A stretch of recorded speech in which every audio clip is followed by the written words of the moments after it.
قال رسول الله صلى الله عليه وسلم لو كان لابن آدم واديان من ذهب আল্লাহর নবী বলেন, যদি বনি আদমের কোনো একজন মানুষকে 2 উপত্যকা পরিমাণ স্বর্ণ দেওয়া হয়, কয় উপত্যকা? 2 উপত্যকা পরিমাণ যদি স্বর্ণ দেওয়া হয়, সেই লোকটা লোভের কারণে আরেকটা উপত্যকা পাওয়ার জন্য সে আশা করবে, তার চাওয়ার কোনোদিন শেষ হবে না।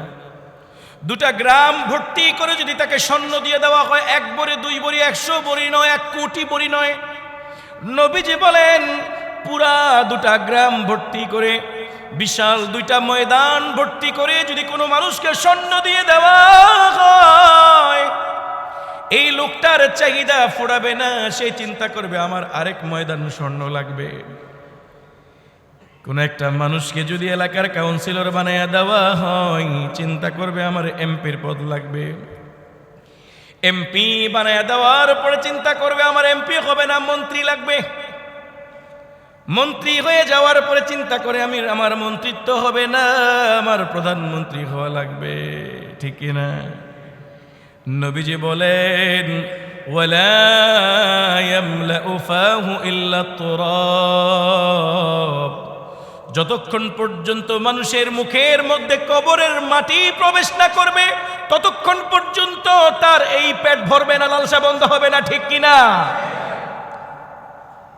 নবীজি বলেন লাউ কানা লিইবনি আদম ওয়াদিয়ান মিন যাহাবিন, একজন মানুষকে যদি 2 উপত্যকা পরিমাণ ভর্তি করে আল্লাহ পাক স্বর্ণ দিয়ে দেয়, সেই ব্যক্তি আরো আশা করবে আমার আরেক উপত্যকা পরিমাণ স্বর্ণ লাগবে।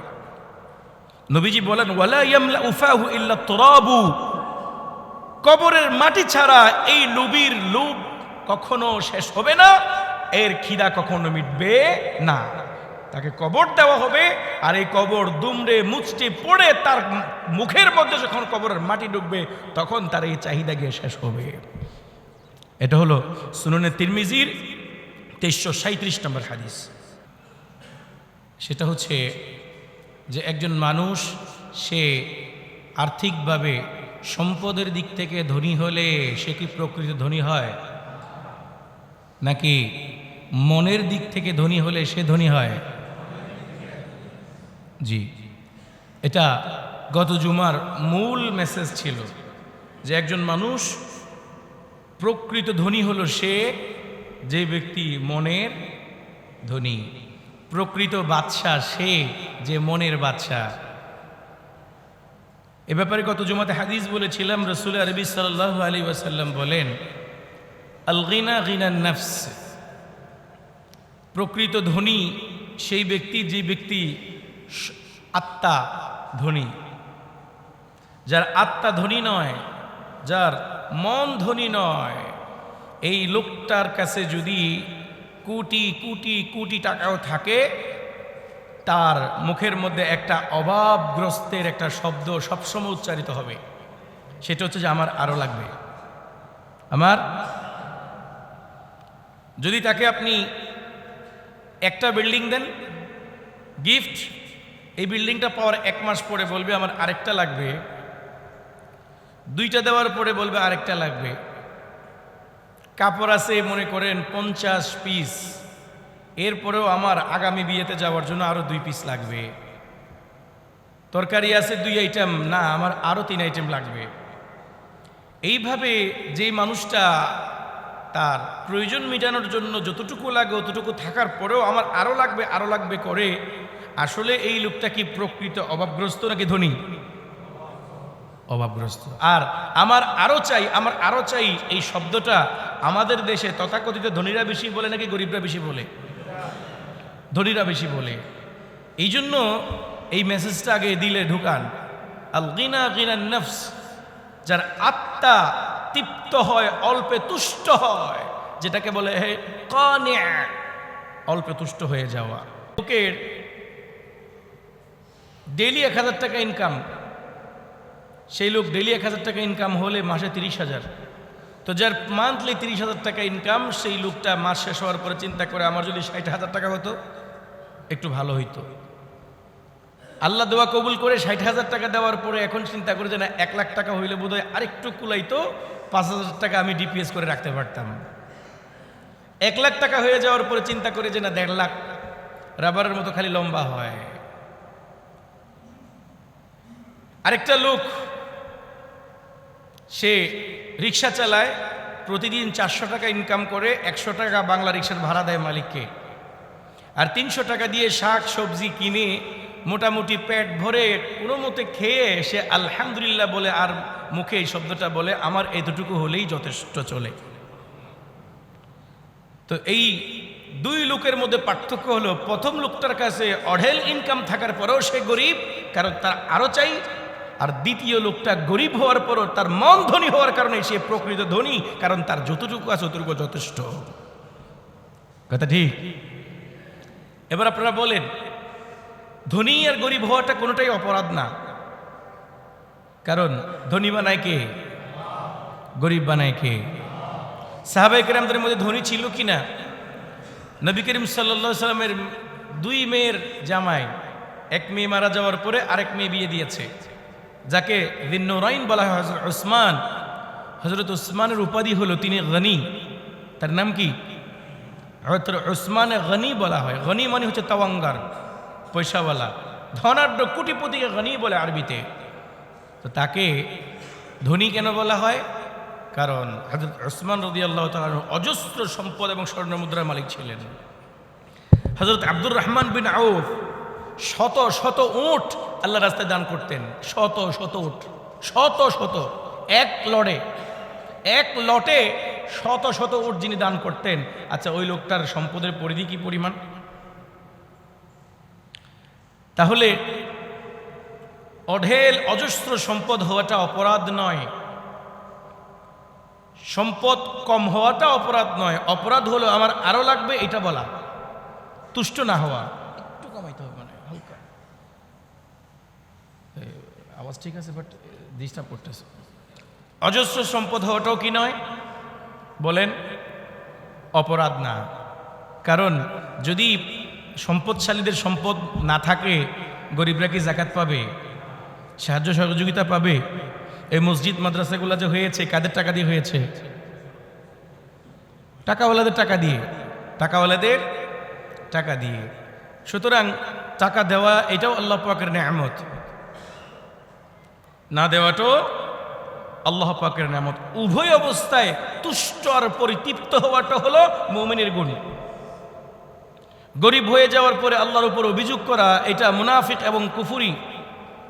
আল্লাহ আমাকে কেন গরিব বানাইলো, কেন লেবার বানাইলো, কেন রিক্সাওয়ালা বানাইলো, এটা অপরাধ। আর পয়সাওয়ালা হওয়ার পরে আমাকে অমুকের মতো কেন দিল না, অতটুকু কেন দিল না, এত কম কেন দিল, তুষ্ট না হওয়া, এটাও কি অপরাধ। এই জন্য উভয়কেই একটা গুণ অর্জন করতে হবে, সেটা হলো কানাআত, তুষ্ট হয়ে যাওয়া। যার যতটুকু আছে ততটুকুর মধ্যেই আলহামদুলিল্লাহ, অতটুকুর মধ্যেই কি আলহামদুলিল্লাহ বলতে হবে। ভাই কথা কি বোঝা যায়? কথা ক্লিয়ার বোঝা যায়? হ্যাঁ যায়, যায় বলছেন যে নার মতো লাগে আপনার কথাটা, এমনভাবে বলছে বুঝি না, কয় না হ্যাঁ কয়, এটা তো বুঝি না। আচ্ছা, আল্লাহ আমাদেরকে বোঝার তৌফিক দান করুক। প্রিয় ভাইয়ের আমার, গত জুমাতে অনেকগুলো হাদিস বলেছিলাম। সর্বশেষ আলোচনা শেষ হয়েছিল এই একজন মানুষ সে কিভাবে তার আত্মাকে অমুখাপেক্ষী বানাবে, 3টা পদ্ধতি। এই 3 পদ্ধতির উপর আলোচনা শেষ হয়েছে। পদ্ধতি কয়টা? 3টা। অর্থাৎ অল্পে তুষ্ট হয়ে যাবেন আপনি 3টা গুণ আপনার ভিতরে থাকলে। আপনি মনের বাদশা হয়ে যাবেন 3টা গুণ থাকলে। গুণ নাম্বার 1, দোয়া। 1 নাম্বার গুণ হলো দোয়া করা আল্লাহ পাকের কাছে। দোয়াটা শিখাইছিলাম গত জুমাতে, কেউ বলতে পারবে? আল্লাহুম্মা, বলেন আল্লাহুম্মা ইন্নী আউযু বিকা মিন নাফসিন লা তাশবা।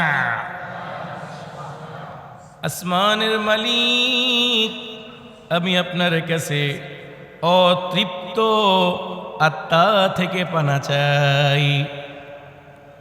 যে আত্মা অল্পের মধ্যে তুষ্ট থাকে না, আপনার নিয়ামত পেয়ে যে আত্মা শুকরিয়া আদায় করবে না, এমন অতৃপ্ত আত্মা থেকে আপনার কাছে আমি পানা চাই।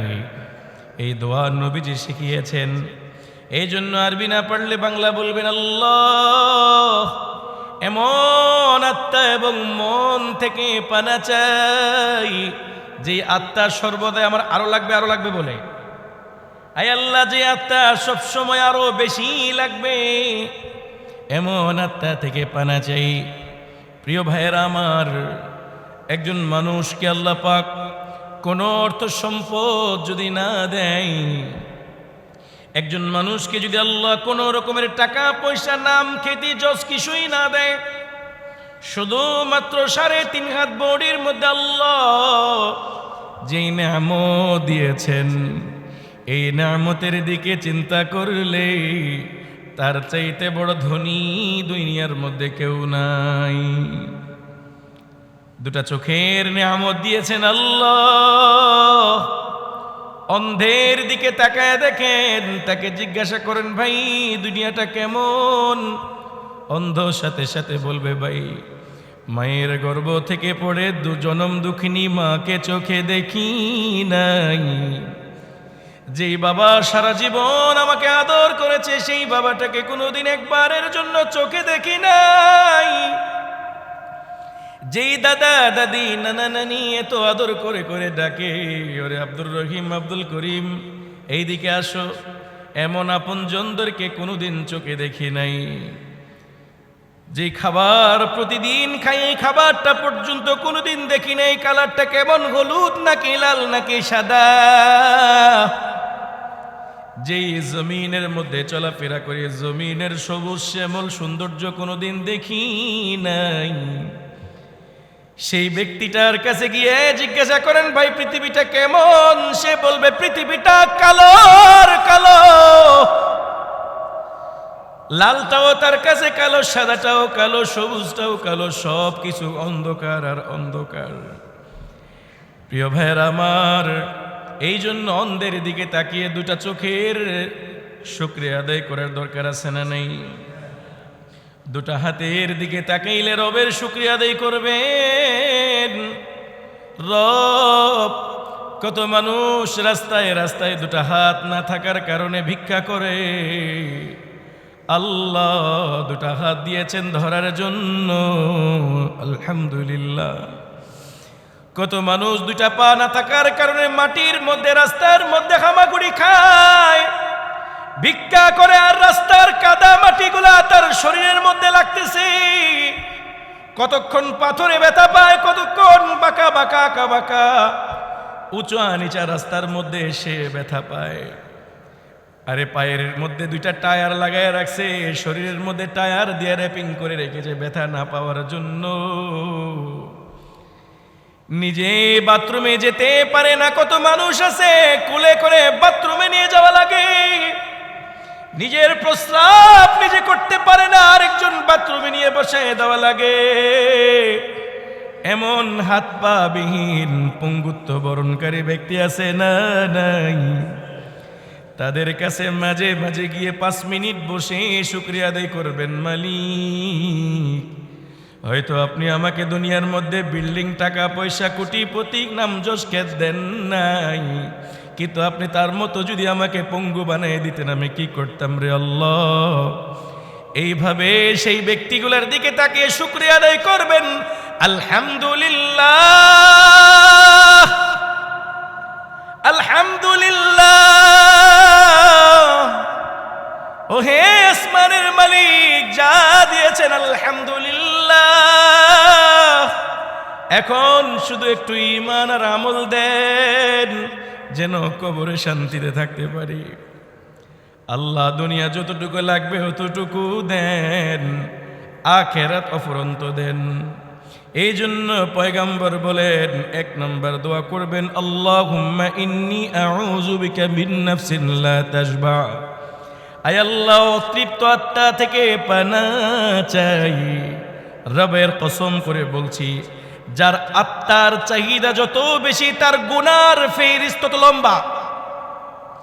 যার চাহিদার লোভ লালসা যত বেশি তার গুনার লিস্ট তত লম্বা, তার অপরাধ তত লম্বা।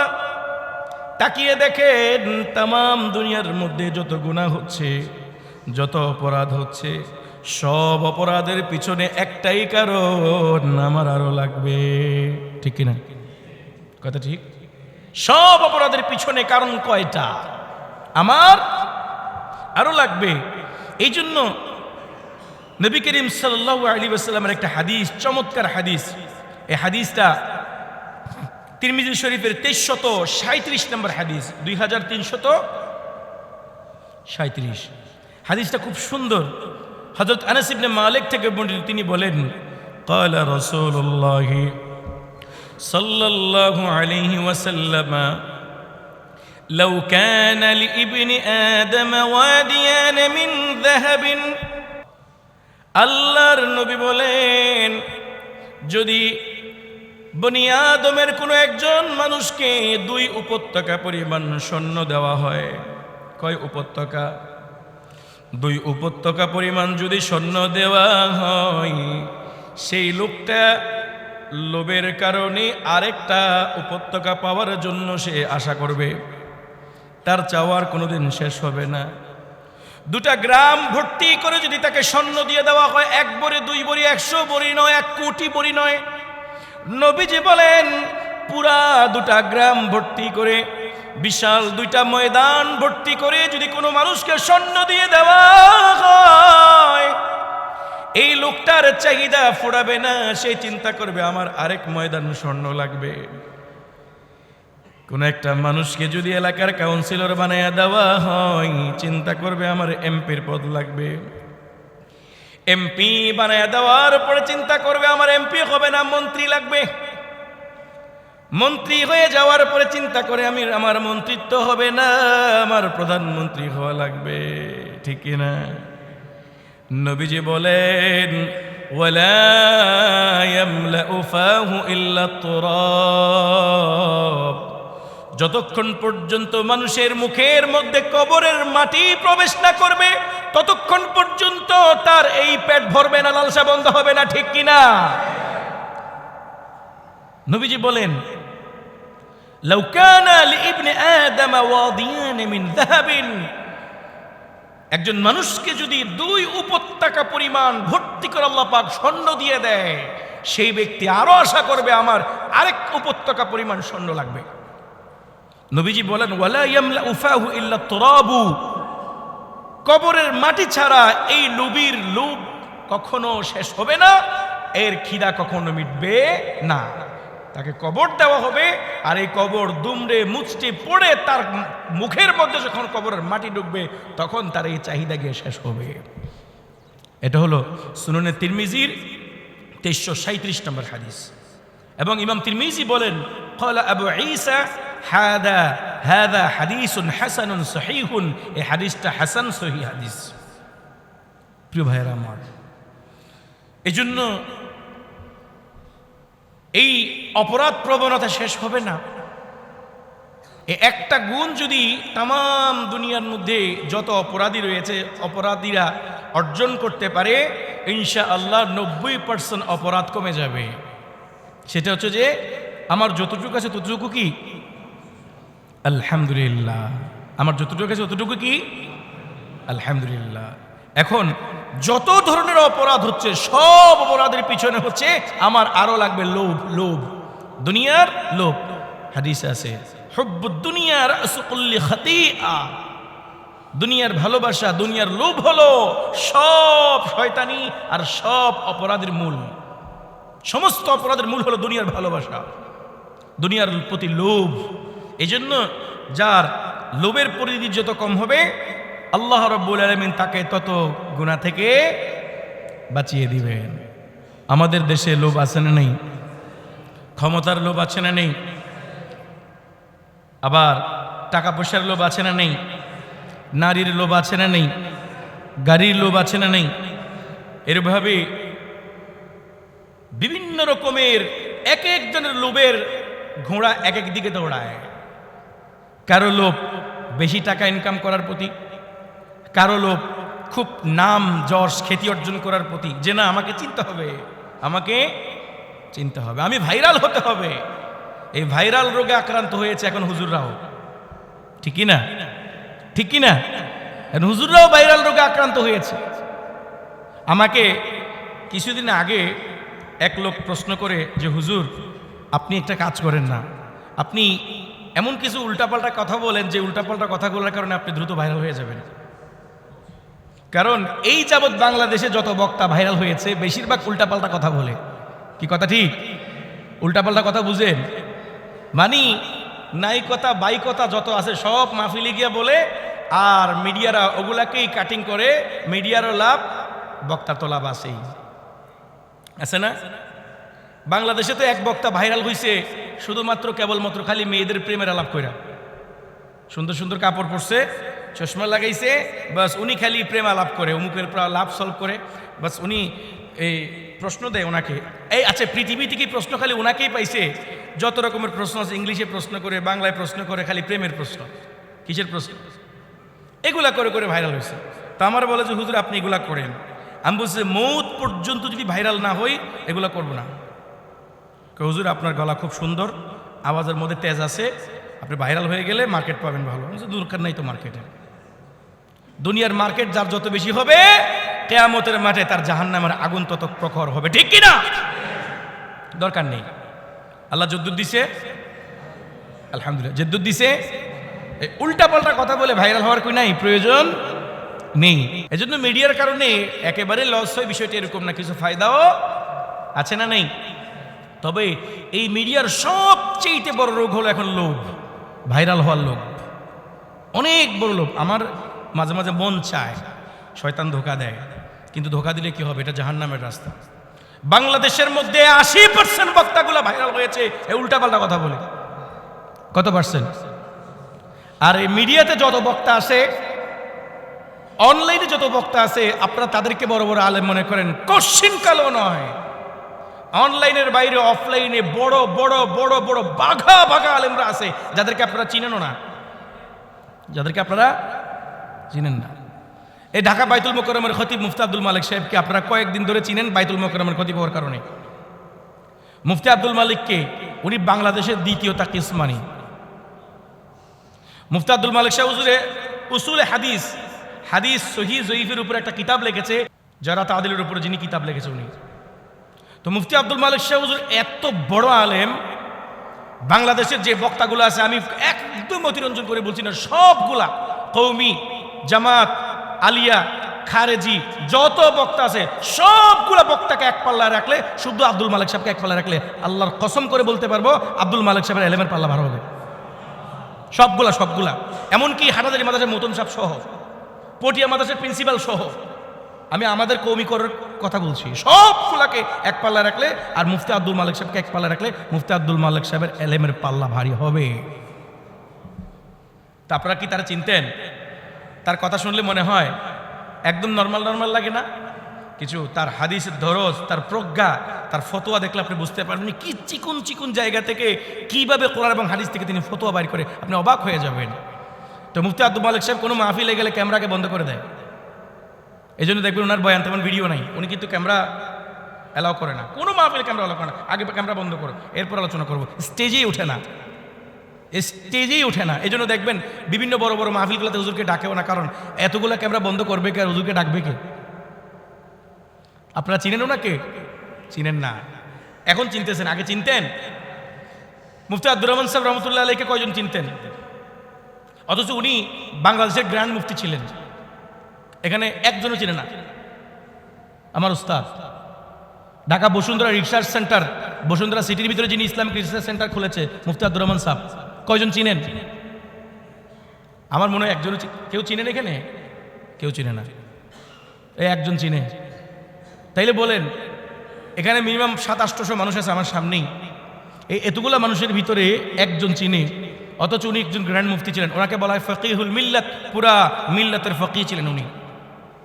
ওনার ফতোয়া পড়লে অবাক হয়ে যাবেন, ওনার সিয়াসত দেখলে আপনি অবাক হয়ে যাবেন। চিনেন না আপনারা? আপনারা নুরুল ইসলাম জদিদ সাহেবকে কয়জন চিনেন? নামও শুনছেন মনে কয়েকজনে। আব্দুল হালিম বুখারী রাহিমাহুল্লাহকে কয়জন চিনেন? আব্দুল হালিম বুখারী রাহিমাহুল্লাহ তিনি পটিয়ার প্রিন্সিপাল ছিলেন।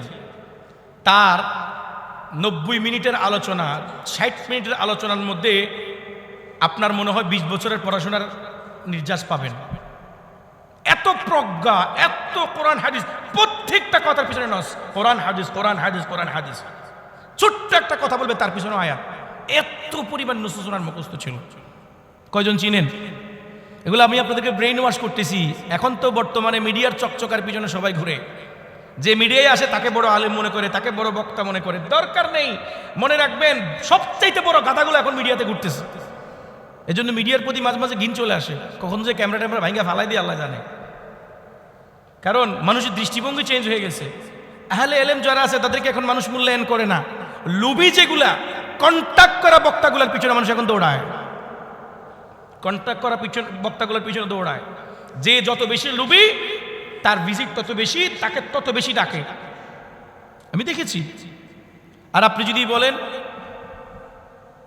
যে ভাই আপনাকে ফোন করেছে হুজুর, মাহফিল আপনার চাহিদা কত, আপনি যদি বলেন যে না ভাই মাহফিল আমি আল্লাহর জন্য করব। কার জন্য?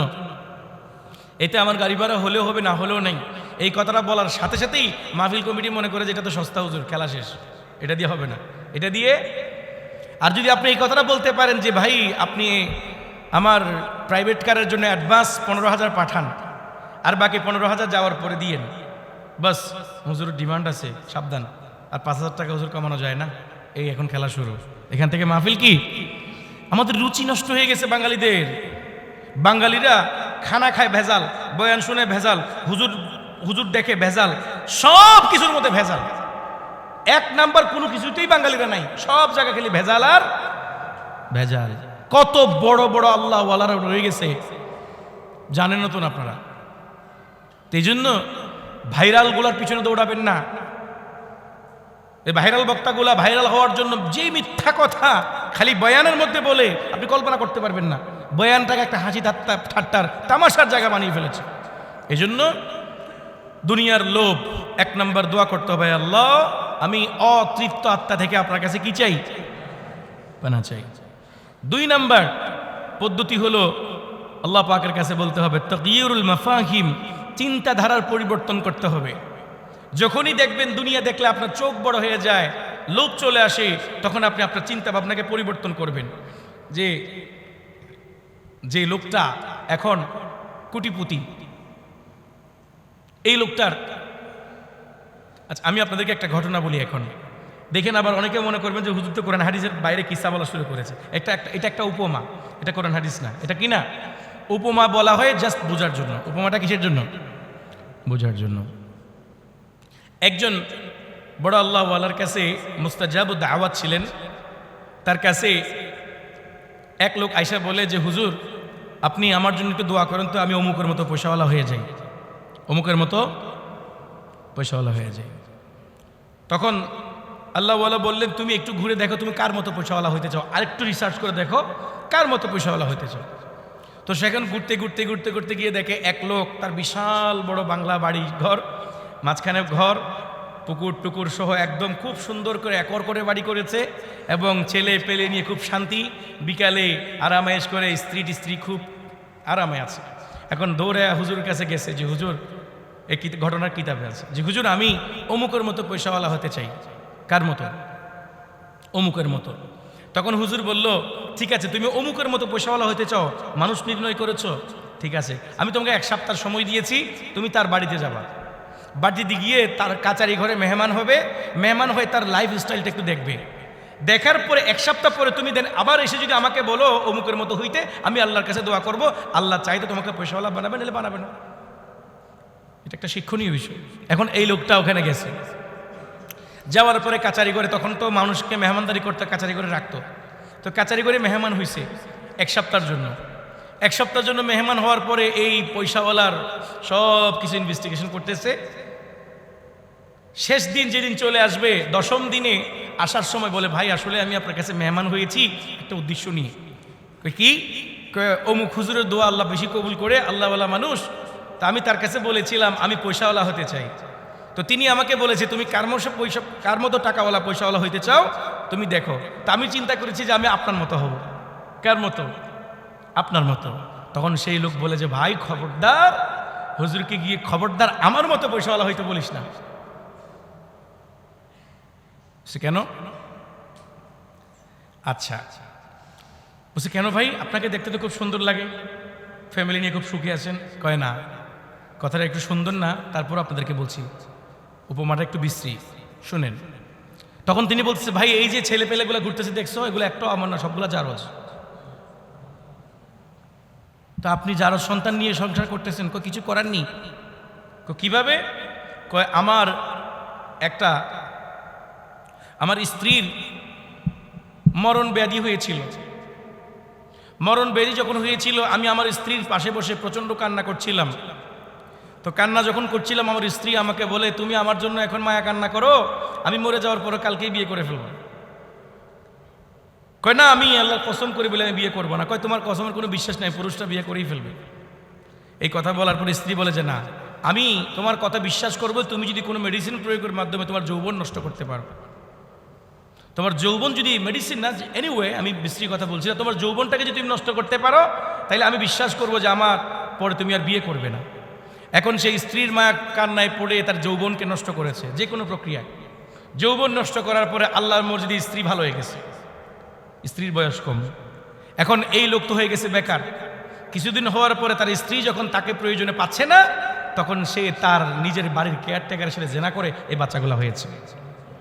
তখন সে বলে ভাই আমার চাইতে অশান্তিতে পৃথিবীতে কেউ নাই, আমার সামনে আমার স্ত্রী জেনা করে আমি কিছুই বলতে পারি না, সুতরাং আমার মতো পয়সাওয়ালা হওয়ার দরকার নেই, তুই অন্য কারো মতো হ, অন্য কারো মতো হ।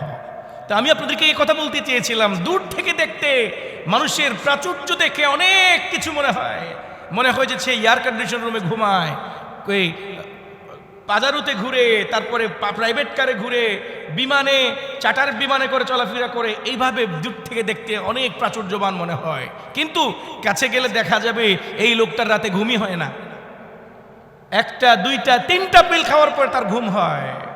এই জন্য প্রিয় ভাইয়েরা আমার, আমি উদাহরণটা এই জন্য দিলাম যে দুনিয়াদারদের দুনিয়া যত বড় তার অশান্তিও তত বড়। এই জন্য এর পিছনে দৌড়ার দরকার নেই। হ্যাঁ, আল্লাহ পাক যদি কাউকে সম্পদ দেয়, এই সম্পদ দেওয়াটা কার পক্ষ থেকে নেয়ামত। যদি সম্পদশালীকে আল্লাহ সম্পদ না দিত, এ মসজিদ মাদ্রাসা হইতো? গরিব দুঃখীদেরকে যাকাত দেওয়া হইতো? আল্লাহর নবীর মেয়ের জামাই উসমান পয়সাওয়ালা ছিলেন কিনা? হযরত আব্দুর রহমান ইবনে আউফ পয়সাওয়ালা ছিলেন কিনা? পয়সাওয়ালা হওয়াটা অপরাধ নয়, তবে আমি শুরুতেই আপনাদেরকে বলেছি একটা অপরাধ আমাদের ভিতরে আছে, আমার আরো লাগবে, এটা অপরাধ। তুষ্ট না হওয়া, তৃপ্ত না হওয়াটা অপরাধ। আপনাকে আল্লাহ একটা গাড়ি দিয়েছে, আলহামদুলিল্লাহ। আপনাকে আল্লাহ 1 লাখ টাকা ইনকাম দিয়েছে, আলহামদুলিল্লাহ। যতটুকু আছে অতটুকুর ভিতরে কি করা? আলহামদুলিল্লাহ বলা। লোভের কারণে আপনি কোনো না যাওয়া, এই পর্যন্ত যত অপরাধ হয়েছে সব তো লোভের কারণে। এই যে মেট্রো রেল থেকে বেয়ারিং প্যাড খসে পড়ে গেছে, এগুলা কি, যে লোকটা মারা গেছে কি লোভের শিকার নয়? লুবিদের শিকার হয়েছে, কারণ লুবিরা টাকার কারণে এখানে কোনো ত্রুটি করেছে, এই ত্রুটির কারণে আজকে বেয়ারিং প্যাডটা পড়ে গেছে। কথা ঠিক কি না? আজকে ফ্লাইওভার করতে গিয়ে ধপাস করে র্যাম ভেঙে পড়ে যায়। যাদেরকে দায়িত্ব দেওয়া হয় লুবিরা হাজার হাজার শত শত কোটি টাকা, 14,000 কোটি টাকা যদি বাজেট হয়, 7,000 কোটি টাকা নেয়, 7,000 কোটি টাকার কাজ হয়। আছে না নেই? আছে। রাস্তা এইদিকে বানায়, বৃষ্টি একবার পড়ার আগে ছিদ্র হয়ে যায়, সব লোভের শিকার। কত মানুষ রাস্তার মধ্যে গর্তের মধ্যে পড়ে মোটরসাইকেল অ্যাক্সিডেন্ট করে মারা যাচ্ছে, পরিবার মারা যাচ্ছে, হিসাব নেই। এগুলো সব লোভের শিকার। এই জন্য আমার দুনিয়া আরো লাগবে, আমার দুনিয়া আরো লাগবে, আমার দুনিয়া আরো লাগবে, এটাকে বন্ধ করতে হবে। এই লোভের ঘোড়াকে এখানে লাগাম দিতে হবে। যদি আপনি এখনই লাগাম দিয়ে টেনে ধরতে না পারেন, আল্লাহর কসম এই লোভ আপনাকে জাহান্নাম পর্যন্ত নিয়ে যাবে। প্রিয় ভাইরা আমার, শুধুমাত্র তাই নয়, 3 নম্বর হলো আল ইস্তিগনা আনিত তাআল্লুক বিল মাদিয়াত। 3 নম্বর পদ্ধতি হলো দুনিয়া থেকে অমুখাপেক্ষিতা, আখেরাতের প্রতি মানুষের মুখাপেক্ষিতা তৈরি করা, দুনিয়া থেকে অমুখাপেক্ষী হওয়া, জাগতিক জিনিস থেকে হয় এই চিন্তা ভাবনা না করে আল্লাহ থেকে হয় এই চিন্তা করা। আপনি ব্যবসা করলেই সুখে থাকতে পারবেন এই চিন্তা না করা, আপনি অজস্র টাকা থাকলেই সুখে থাকতে পারবেন এই চিন্তা না করা। সুখের মালিক কে? অজস্র টাকা হলেই আপনি সুখে থাকবেন এই চিন্তা না করা।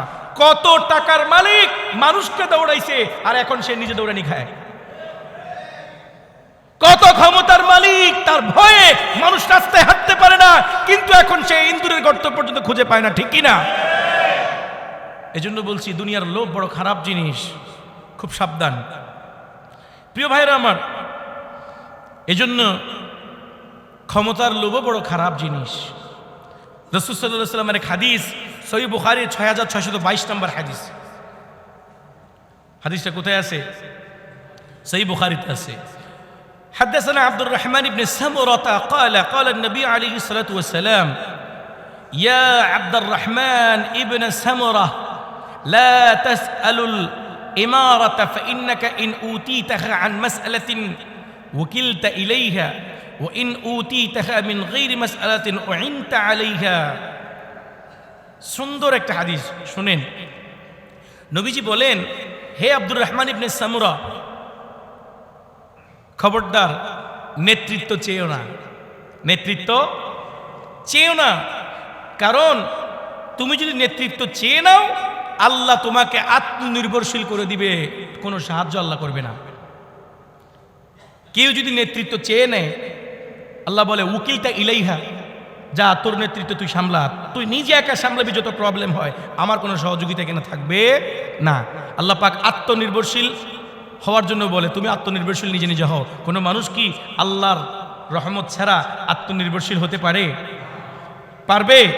আল্লাহ বলে যা তোর উপর তোকে ছেড়ে দিলাম, তুই তোর ক্ষমতা নিয়ে থাক, কেমনে সামলাস আমি দেখবো।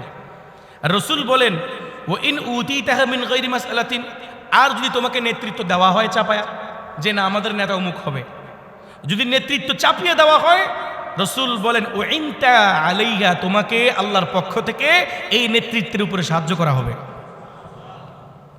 আমাদের দেশে দেখবেন বিভিন্ন রকমের রাস্তার মধ্যে থাকে এই আসনের সর্বস্তরের জনগণের পক্ষ থেকে ও মুম্বাইকে এমপি হিসাবে দেখতে চাই, এরকম পোস্টার আছে না নাই? অথচ এই এলাকার হিয়াল কুত্তা তারা পছন্দ করে না। কুত্তায় দেখলে ঘেউ করে একটা আওয়াজ করে, কুত্তা দেখলেও কি এত বড় করপ্টেড জুয়াটি মদখুর, তাকে দেখলে কুত্তাও ঘিন করে। এই লোকে পোস্টার লাগাইছে ও মুম্বাইকে এই এলাকার সর্বস্তরের জনগণ কি হিসাবে দেখতে চায়? এমপি হিসাবে দেখতে চায়। আরে বাটপার, এই যে পোস্টারটা লাগাইছস, তোর মতো এরকম বাটপার যদি নেতা হয় তাহলে এই এলাকার মানুষ ধ্বংস হয়ে যাবে, কারণ তুই নেতৃত্ব চেয়ে নিয়েছস। আর আমাদের দেশে নেতৃত্ব বেশি চাওয়া হয়, এই জন্য নেতৃত্বের উপরে আমাদের দেশে কোনো রহমত নেই, কোনো কি নাই। আর নেতৃত্ব যদি এমন হয় জনগণ পছন্দ করে অমুকই হবে, আমরা আসলেই অমুক ভাইকে আমরা চাই, অমুকের খেদমত আমাদের পছন্দ, আল্লাহ বলেন ও ইনতা আলাইহা, এই নেতাকে আল্লাহ রাব্বুল আলামিন নিজে মদদ আর সাহায্য করেন। এই রাস্তায় হাত দিলে বরকত হবে, যে কোনো প্রজেক্টে হাত দিলে বরকত হবে, জনগণের বরকত হবে, ইনকামে বরকত হবে, সব জায়গায় এই নেতার আন্ডারে যারা থাকবে তারা বরকত আর বরকত। এরপরে রাসূল দ্বিতীয় অংশ বলেন ইদা হালাফতা আলা ইয়ামিনিন, এই হাদিসের এই অংশটা খুব সুন্দর, শুনেন ভালো করে, যারা ঘুমাচ্ছেন একটু মাথা তোলেন, এখানে একটা মাসলার জবাব পেয়ে যাবেন। ও ইদা হালাফতা আলা ইয়ামিনিন ফারাআইতা গায়রাহা খায়রাম মিনহা ফাকাফির আন ইয়ামিনিকা ওয়া আতিল্লাযী হুয়া খায়র। রাসূল বলেন তুমি যদি কোনো একটা বিষয়ের উপরে শপথ করে ফেলো, আব্দুর রহমান ইবনে সামুরাকে বলছেন আল্লাহর নবী যে আব্দুর রহমান ইবনে সামুরা, তুমি যদি কোনো বিষয়ের উপরে কসম খেয়ে ফেলো, আল্লাহর নামে শপথ করো, কিন্তু শপথ করার পরে দেখো যে এই শপথের বিপক্ষে যেই কাজটা রয়েছে ওই কাজটা এটার চাইতে ভালো ছিল, যেই কাজের জন্য তুমি শপথ করেছো এই কাজ ছাড়া এটার চাইতে আরেকটা বেটার অপশন রয়েছে, রাসূল বলেন ফাকাফির আন ইয়ামিনিকা, তুমি তোমার কসমের কাফারা দিয়ে কসম ভেঙে ফেলো, ওয়াতিল্লাযী হুয়া খায়র, যেটা ভালো সেটা করো। যেমন কোনো ছেলে কসম করেছে আমি আমার আব্বার সাথে কথা বলবো না, আল্লাহর কসম। আচ্ছা বলেন, বাবার সাথে কথা না বলার জন্য কসম করেছে, শরীয়তের বিধান অনুযায়ী কসম রক্ষা করা বেশি জরুরি নাকি কসম ভেঙে বাবার সাথে কথা বলা জরুরি? এখানে অপশন দুইটা, একটা হলো কসম রক্ষা করে বাবার সাথে কথা না বলা, আরেকটা হলো কসম ভেঙে বাবার সাথে কথা বলা। রাসূল বলেন ওয়াতিল্লাযী হুয়া খায়র, এই দুই অপশনের মধ্যে সবচেয়ে বেটার অপশনটা তুমি চয়েস করবে। এখানে তোমাকে কসম ভাঙতে হবে, তুমি কাফারা দিয়ে হলো তোমার বাবার সাথে কথা বলবে। কেউ শপথ করেছে তার স্ত্রীর সাথে, আল্লাহর কসম তোমার সাথে আমি কথা বলবো না।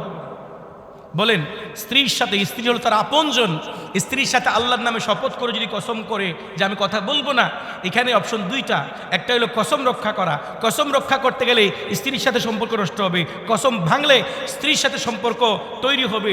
ইসলামের দৃষ্টি অনুযায়ী স্ত্রীর সাথে সম্পর্ক তৈরি করাটা উত্তম নাকি কসম রক্ষা করাটা উত্তম? তাইলে এখানে কসম ভাঙতে হবে। এখানে কি করতে হবে? ভাঙতে হবে। কোনো ব্যক্তি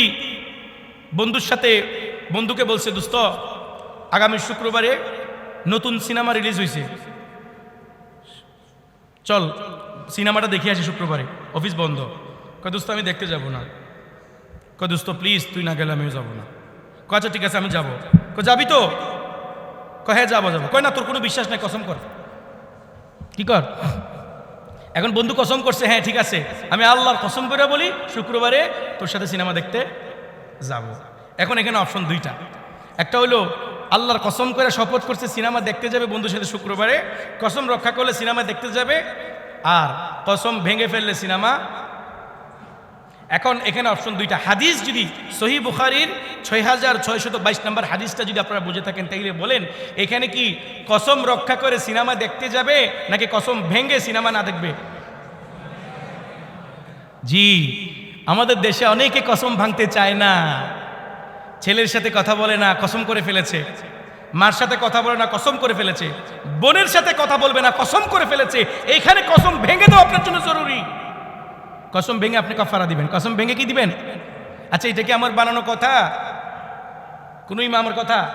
কোন হুজুরের কথা? কে বলেছেন? নবীজি বলেছেন।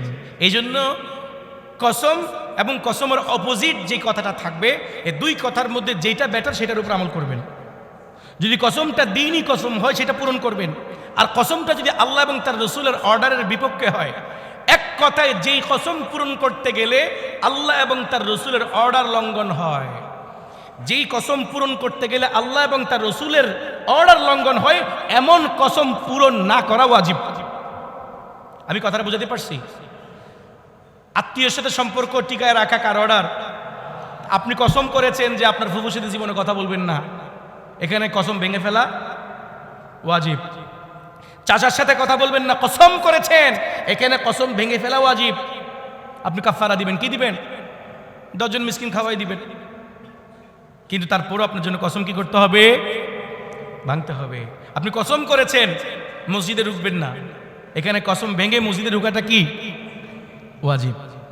তাইলে শুধুমাত্র এই একটা হাদিস বুঝলে আমার মনে হচ্ছে আপনারা আরো কয়েকশো মাসলা বুঝে যাবেন। থিওরিটা মনে থাকবে। কি বলেছি বলেন তো? আপনি যদি কোনো বিষয়ে কসম করেন, যেই বিষয়ে কসম করেছেন সেই বিষয়ে কসমের উপর অটল থাকলে আল্লাহর হুকুম লঙ্ঘন হবে, রসুলের অর্ডার লঙ্ঘন হবে, অথবা বেটারটার উপরে আপনি আমল না করে নির্দিষ্টটার উপর আপনার আমল করতে হচ্ছে, তখন আপনি বেটার অপশনে গিয়ে কসম ভাঙতে হবে। আর যেই জায়গায় আপনি কসম ভাঙলে কোনো লাভ নেই, লস হবে, আল্লাহর হুকুমও অমান্য করা হবে, সেই জায়গায় কসমকে রক্ষা করা জরুরি। কসমকে রক্ষা করা কি জরুরি? আর কসমের মাসলা যখন আসছে তখন আমি আপনাদেরকে কসমের আর কয়েকটা কথাও বলে ফেলি। বলা জরুরি কি না? 5 মিনিট সময় আছে, শুনবেন আপনারা? 5 মিনিট না 10 মিনিট আছে, শুনেন। অনেকে কসম করে মায়ের নামে, আমি আমার মায়ের মাথার উপর হাত রেখে কসম খাচ্ছি। অনেকে সন্তানের মাথার উপর হাত রেখে কসম করে যে আমি আমার সন্তানের নামে কসম করছি। অনেকে কসম করে মরা খাট ছুঁয়ে কসম করি, এই মাটি ধরে কসম করলাম, এই ব্যবসা ধরে কসম করলাম। কি ধরে? কি ধরে? কথা বলেন না আপনারা? ব্যবসা ছুঁয়ে কসম করে না, সন্তানকে ছুঁয়ে কসম করে না, মাকে ছুঁয়ে কসম করে না। মনে রাখবেন, আল্লাহ ছাড়া পৃথিবীতে যত কিছুকে ছুঁয়ে কসম করে একটাও কসম না, সবগুলা বাতিল। এগুলো পূরণ করা জরুরি না, এগুলো কসম না। এগুলা কি না? এগুলো সবগুলা ভুয়া কসম। এগুলো সবগুলা কি? একদম ভুয়া কসম। যে পৃথিবীর যত, অনেকে তো এটাও মনে করে যে আমি আমার সন্তানের নামে কসম করলে, এই কসম পূরণ না করলে আমার ছেলের উপর বিপদ আসবে, মনে করে কি না? মনে রাখবেন, সন্তানের নামে কসম করলে, সন্তান এই কসম পূরণ না করলে এই আমার সন্তানের ক্ষতি হবে, সন্তান মরে যেতে পারে। এটা হলো হিন্দুদের ধর্মীয় আকীদা। কাদের? মুশরিকদের ধর্মীয় আকীদা। মুশরিকদের মূল আকীদার মধ্যে একটা আকীদা হলো, যদি কোনো ব্যক্তি কারো নামে কসম করে, ও যদি মিথ্যা কসম করে থাকে, ওই ব্যক্তি মারা যায়। এটা হলো তাদের আকীদা। এটা কাদের আকীদা? সুতরাং গায়রুল্লাহর নামে কসম করা, এই এখানে একটা নৌ মুসলিম আছে, এই কথা ঠিক কিনা? এরকম কসম তোমাদের ধর্মে ছিল কিনা? এ কথা বলে না, শর্মাচ্ছ তুমি? তোমাদের ধর্মে এরকম কসম আছে? আগের ধর্ম আর কি এরকম ছিল কিনা? এই ছেলে আমার হাতে মুসলমান হয়েছে, হাত তোলো। দাঁড়াও, তোমাকে দেখুক। দাঁড়াও, দাঁড়াও, আল্লাহু আকবার বলেন। এই ছেলে মাঝিরঘাটের ওইখানে তার বাবা মারা গেছে, মা নিয়ে থাকে। মা এখনো হিন্দু, এখনো পর্যন্ত মাকে বলে নাই সে যে মুসলমান হয়েছে। আজকে প্রায় এক বছর হবে না ইসলাম ধর্মগ্রহণ করেছ? 1 বছরের উপরে হয়েছে। দাড়িগুলার কারণে তার মা অনেক অভিযোগ করে, খুব গোপনভাবে চলতেছে, অনেক কষ্ট করে চলে। বসো। তো আপনাদেরকে মাঝখানে ছেলেটাকে দেখাই দিলাম আর কি। ছেলেটা অত্যন্ত ভালো, এত মেধাবী, ইনশাআল্লাহ মেডিকেল পরীক্ষা দিবে। যদি মেডিকেল টিকে, আমি নিয়ত করেছি যে ওকে মেডিকেল আমি পড়াবো ইনশাআল্লাহ। আপনারা তাকে সহযোগিতা করবেন না? করবেন ইনশাআল্লাহ। অত্যন্ত মেধাবী ও, এই ইন্টার পর্যন্ত প্রত্যেকটা পরীক্ষার মধ্যে গোল্ডেন প্লাস পেয়েছে। খুব মেধাবী, অত্যন্ত গরিব। আল্লাহ যেন কবুল করে, আমিন। প্রিয় ভাইরা, যে কথাটা আমি আপনাদেরকে বলতে চেয়েছিলাম, মাঝখানে কথাটা ঢুকে গেল। কোথায় ছিলাম বলেন তো? কসম। এই জন্য কেউ যদি মার নামে কসম করে, বাবার নামে কসম করে, কসম হবে, এ কসম হবে, কসম একমাত্র আল্লাহর নামে করলে হয়। কার নামে? এই জুড়ে বলতে হবে, কার নামে? তাইলে কেউ যদি বলে আমি আল্লাহর কসম করে বলছি এই কাজটা আমি করব না, তখন এই কসম পূরণ করা জরুরি। এছাড়া আমি মার নামে কসম করছি, ভুয়া কসম। মেয়ের নামে কসম করছি, ভুয়া কসম। স্ত্রীর নামে কসম করছি, ভুয়া কসম। ব্যবসায় হাত দিয়ে বলতেছি, ভুয়া কসম। আমি আমার এই মাটিতে হাত দিয়ে বলছি, ভুয়া কসম। আমার বিল্ডিংয়ে হাত দিয়ে বলছি, ভুয়া কসম। সব কসম হলো ভুয়া কসম। একমাত্র আল্লাহর নামে শপথ করলে হয় শপথ। মনে থাকবে? এরপরেও দেখবেন কিছু কিছু মুসলিমের ভিতরে ভয় থেকেই যায়, মানে এটা চিন্তা করে না আল্লাহ মার নামে কসম। আমার মা তো খুব পবিত্র, আমার জন্য অনেক ব্যক্তিত্ব সম্পন্ন, আমি আমার মার নামে কসম করি না। গায়রুল্লাহর নামে কসম করা হারাম। আল্লাহ ছাড়া অন্য কারো নামে কসম করা কি? আবার বলেন, আল্লাহ ছাড়া অন্য কারো নামে কসম করা কি? আল্লাহ ছাড়া অন্য কারো নামে কসম করা কি? হারাম। কারো নামে কসম করা যাবে না, একমাত্র কসম করতে হবে আল্লাহর নামে।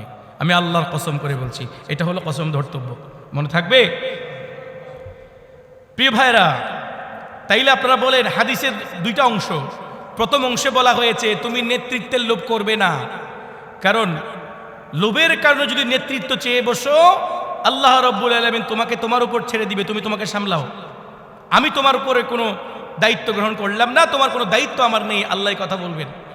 আর যদি নেতৃত্ব জনগণ চিপে আপনাকে দেয়, জনগণ তুলে দেয়, তাহলে এই জায়গার মধ্যে সাহায্য করবেন কে? আর হাদিসের 2য় অংশে আল্লাহর নবী হযরতে আব্দুর রহমান ইবনে সামুরাকে বলেন, আব্দুর রহমান, তুমি এই কথা মনে রাখবে, তুমি যদি কোনো বিষয়ের উপর কসম করো, আর কসমের বিপক্ষে যেই বিষয়টা রয়েছে সেই বিষয়টা যদি কসমের চাইতেও উত্তম হয়, তুমি কসম ভেঙে সেই বিষয়ের উপর আমল করবে। মনে থাকবে তো ইনশাআল্লাহ? আল্লাহ আপনি বুঝার তৌফিক দান করেন। প্রিয় ভাইরা আমার, রসুল বলেন, আরেকটা হাদিস বাইহাকি শরীফের ৯৭৯৮ নম্বর হাদিস, শুআবুল ঈমানের, রসুল বলেন, মানহুমানে লা ইয়াশবাআনে। রসুল বলেন, 2 লোভীর লোভ কখনো শেষ হবে না। এটাকে বলা হয় 2 জন আনলিমিটেড লোভী। 2 জন লিমিটলেস, এর কোনো লিমিট থাকে না। কে কে? রসুল বলেন, 1 নম্বর হলো মানহুমুন ফিল ইলমি লা ইয়াশবাউ মিনহু, যে যার ভিতরে জ্ঞান অর্জন এবং এলেম অর্জনের লোভ রয়েছে, এর কোনো শেষ নেই। আমি জানি এটা চূড়ান্ত নয়, বরং আপনি যতটুকু জানবেন অতটুকু গভীরে গিয়ে আপনার মনে হবে যেন আমি মূর্খ। এজন্য এলেমের পরিধি যার যত বেশি সে তাকে তত বেশি মূর্খ মনে করে, আর যার এলেমের পরিধি যত কম সে মানুষকে তত বেশি মূর্খ মনে করে। তাইলে বলেন, এলেমের গভীরতা যার যত বেশি সে নিজেকে মূর্খ মনে করে, আর যার এলেমের গভীরতা যত কম সে মানুষকে তত মূর্খ মনে করে। কথা ঠিক কি না? যার এলেমের গভীরতা যত বেশি সে মনে করবে যে না, আমার চাইতে অমুক বেশি জ্ঞানী, আমার চাইতে আমার মুসল্লিদের মধ্যে জ্ঞানী মানুষও আছে, এই চিন্তা করবে। আর যদি মনে করে যে না আমি বেশি জানি, মনে করতে হবে যে এটা কি ইমাম মালিক রাহিমাহুল্লাহ, তিনি তাকে যদি কেউ 100 প্রশ্ন করত, মেবি সম্ভবত তিনি 80টা প্রশ্নের উত্তরে বলতেন আমি জানি না। অথচ 4 মাযহাবের এক ইমাম তিনি। আল্লাহু আকবার বলবেন না? 4টা মাযহাবের এক মাযহাবের ইমাম তিনি বলেন যে আমাকে কোনো প্রশ্ন করা হইলে বেশিরভাগ লা আদরি লা আ'লাম, এই বিষয়ে আমি জানি না, এই উত্তর তিনি দিতেন। আর আমাদের এখন মুসল্লিরাই 4 প্রশ্নের উত্তর একসাথে দিয়ে দেয়। আমাদের মুসল্লিরাই এখন 4 প্রশ্নের উত্তরে একসাথে দিয়ে দেয়, হুজুরদের মুখ থেকে টেনে দিয়ে দেয়। কথা বুঝতেছেন? এই জন্য প্রশ্নের উত্তর দেওয়াটা ভালো লক্ষণ নয়। কোনো প্রশ্নের উত্তর দিতে গেলে কিয়ামতের মাঠে এই প্রশ্নের রেসপন্সিবিলিটি আপনার নিতে হবে, এর দায়ভার আপনাকে নিতে হবে। যদি শুদ্ধটা বলেছেন তো আলহামদুলিল্লাহ, অশুদ্ধ বলে থাকলে অশুদ্ধের উপর যত আমল হবে সমস্ত আমলগুলোর কারণে কিয়ামতের মাঠে আযাব আপনার মাথায় নিতে হবে। এই জন্য মানহুমুন ফিল ইলমি লা ইয়াশবাউ মিনহু, যেই ব্যক্তির ভিতরে এলেমের লোভ আছে, জ্ঞান অর্জনের লোভ আছে, এই লোভ কখনো শেষ হবে না। 2 নম্বর ওয়ামানহুমুন ফিদ দুনিয়া, আরেকটা হচ্ছে দুনিয়া লোভী, লা ইয়াশবাউ মিনহা, তার লোভ কখনো শেষ হবে না, সে কখনো তৃপ্ত হবে না। আচ্ছা আপনারা বলেন, হাদিসে যে বলা হয়েছে একটা হলো এলেমের লোভী যার এলেমের কোনো লিমিট, যার লোভের কোনো লিমিট নাই, আরেকটা হলো দুনিয়ার লোভী যার লোভের কোনো লিমিট নাই। এলেমের লোভ মানুষকে জ্ঞানী বানায়, এলেমের লোভ মানুষকে জান্নাতি বানায়, এলেমের লোভ মানুষকে আল্লাহওয়ালা বানায়, এলেমের লোভ মানুষকে রসুলের সুন্নতওয়ালা বানায়, এলেমের লোভ মানুষকে তাকওয়াওয়ালা বানায়, এলেমের লোভ মানুষকে ভদ্র বানায়, এলেমের লোভ মানুষকে মানুষ বানায়। ঠিক কিনা? আর দুনিয়ার লোভ মানুষকে কাফের বানায়, দুনিয়ার লোভ মানুষকে মুশরিক বানায়, দুনিয়ার লোভ মানুষকে বেদাতি বানায়, হুজুর হলো বেদাত করবে, দুনিয়ার লোভ মানুষকে গুনাহগার বানায়, দুনিয়ার লোভ মানুষকে ধ্বংস করে করাপ্টেড বানায়। ঠিক কিনা? এই জন্য 2 লোভের মধ্যে কোন লোভ উত্তম? এলেমের লোভ করবেন। কিসের লোভ? জ্ঞান অর্জনের লোভ করবেন। পারবেন তো ইনশাআল্লাহ? আল্লাহ রাব্বুল আলামিন আমাদের সবাইকে দুনিয়া থেকে বিমুখ হয়ে কানাআত অর্জন করে অল্পে তুষ্ট হয়ে দুনিয়ার লোভ থেকে বেঁচে আখিরাতের প্রতি লোভ অর্জন করার তৌফিক দান করুক। আমিন আমিন আমিন।